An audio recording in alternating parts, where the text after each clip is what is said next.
बंगाल में किसकी सरकार, क्या कह रहा है फलोदी का सट्टा बाजार। नमस्कार, मेरा नाम है एकता और आप देख रहे हैं भारत रफ्तार। कहते हैं कि देश की राजनीति की नब्ज अगर कहीं सबसे सटीक धड़कती है तो वो है राजस्थान का फलोदी सट्टा बाजार। जब सर्वे फेल हो जाते हैं और एग्जिट पोल उलझ जाते हैं तब सबकी नजरें फलोदी के उन आंकड़ों पर टिक जाती है जिन्होंने सालों से हार जीत की सटीक भविष्यवाणी कर सबको हैरान किया है। बंगाल से लेकर केरल तक दूसरे चरण के भारी मतदान के बाद फलोदी की गलियारों में अब हलचल तेज हो गई है। दाव लग चुके हैं और आंकड़े गवाही दे रहे हैं कि इस बार सत्ता की चाबी किसके पास जाएगी। क्या बंगाल में ममता का किला ढहने वाला है? क्या असम में भगवा लहराएगा?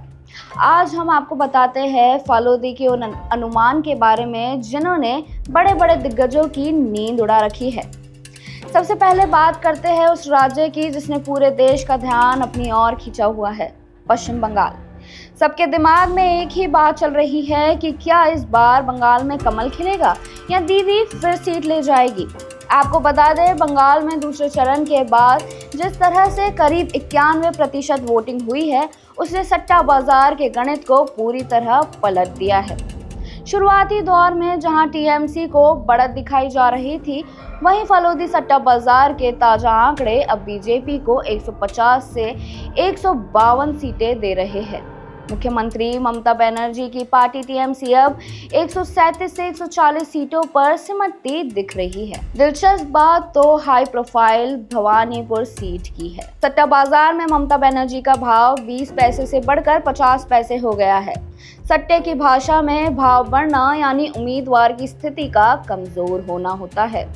अब सवाल है, क्या दीदी अपनी ही सीट पर फंस गई है? बंगाल के अलावा फलोदी की नजरें असम, तमिलनाडु और केरला पर भी बनी हुई है।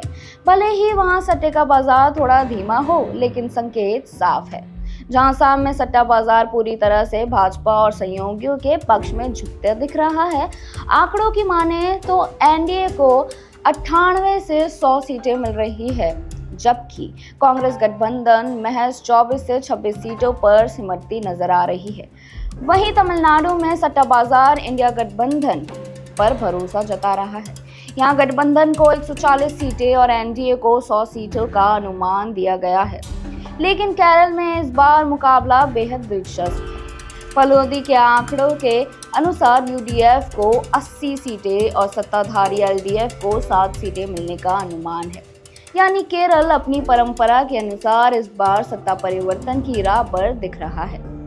हालांकि किसका डंका बजेगा और किसे सत्ता की कुर्सी से हाथ धोना पड़ेगा, ये तो ईवीएम मशीन में कैद वो वोट्स ही बताएंगे।